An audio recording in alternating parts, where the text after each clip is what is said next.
Imo State Governor Hope Uzodimma has revealed why his government demolished the Imo International Conference Center in Owerri, the state capital. Speaking with reporters in Owerri on Monday, the Commissioner for Information and Strategy, Declan Emiluba, said the state government demolished the building because it was substandard. The commissioner denied the allegation made by former Governor Rochas Okorocha that the state government was busy demolishing his legacy projects. Emeluba accused the administration of Okorocha of wasting public funds on substandard projects that could put the lives of innocent citizens at risk and placing his ego above the safety of the citizenry. He noted that it was by the sheer grace of God that the conference center did not collapse and claim innocent lives before now. According to him, the government has the responsibility to secure the lives of both citizens and victors by ensuring that anything that constitutes a threat to them is addressed. The commissioner noted that experts had since advised government that both the International Conference Center and majority of projects executed by Okorocha, including the scandalous tunnels, were substandard and hence a threat to the safety of people. The Rivers State Governor Nyesom Wike has ordered the demolition of all shanties disrupting the ongoing dualization of the Eastern Bypass Road in Port Harcourt. Governor Wike, who stated this after inspection of ongoing project in Port Harcourt and Obiakpo local government areas, explained that these unauthorized makeshift buildings along the Eastern Bypass Road constitute a nuisance to the physical development plan of the state. Wike also said Julius Berger engineers working on the Orobali flyover in Port Harcourt have assured him that the project will be completed by December. Governor Wike further expressed optimism that the Peter Odley Cancer and Cardiovascular Disease Diagnostics and Treatment Center, Rimokuta in Obiakpo local government area, will be completed by June 2022. I've directed my Chief Security Officer to make sure all those shanties along the Eastern Bypass must be demolished.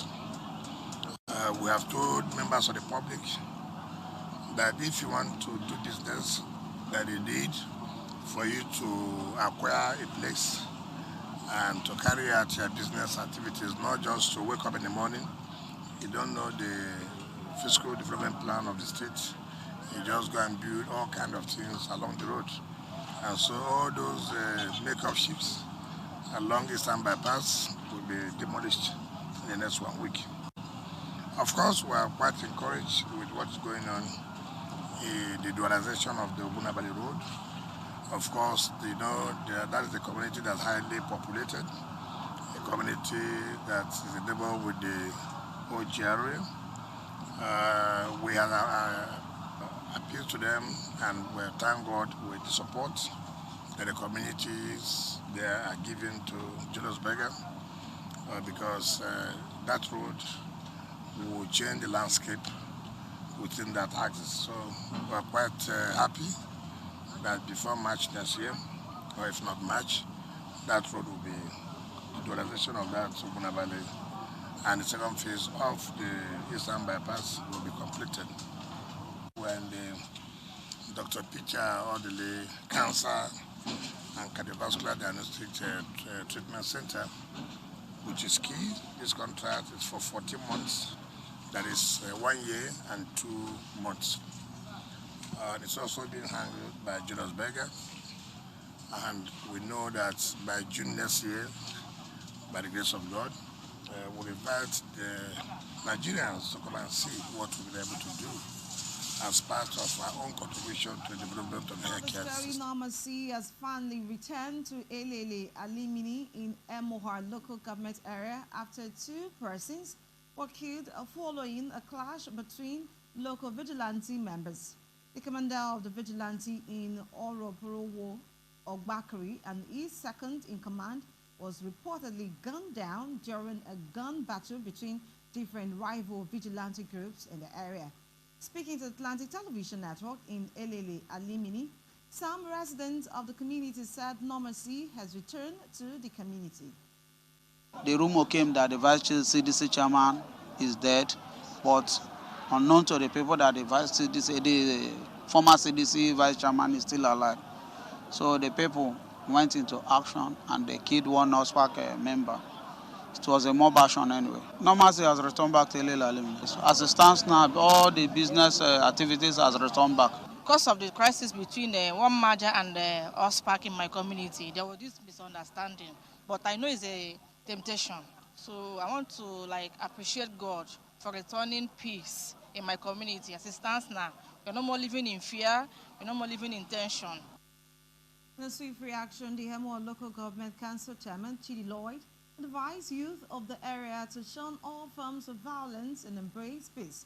He said as part of efforts geared towards maintaining the peace in the area, the council is coming up with home security outfit that will back up by the law. Incident, and no chairman of council would wish that killings and violent crimes take place in his local government. But unfortunately for us, we have had 3 flashpoints, one in Obudioga, the other in Elele Alimini, and the last one in Oburuwo Abakri. We have put measures in place to make sure these incidents will be the last in the local government. We are trying to set up our own vigilante services that will be regulated by law. The people of Elele Alimini are now happy that peace has finally returned back to their community. From Port Harcourt, Femi Oguchilede, ATN News. The National Youth Service Corps says it will strengthen its existing synergy with the Nigerian Security and Civil Defense Corps in ensuring maximum security for core lodges and NYC farms across the country. It stated that depending the partnership, security will be provided for NYC farmhouses alongside other ventures of the scheme. According to a statement signed by the Director of Press and Public Relations of the NYC, Adenike Adeyemi, the Director General of the NYC, Brigadier General Shahibu Ibrahim, said this when he received the Commandant General of the Nigerian Security and Civil Defense Corps, Dr. Ahmed Abubakar Audi, who paid him a courtesy visit in his office in Abuja.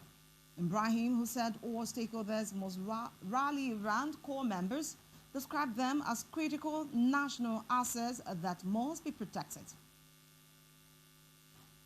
Governor Aminu Masari has charged vulnerable residents of Castina Estate to arm themselves against banditry.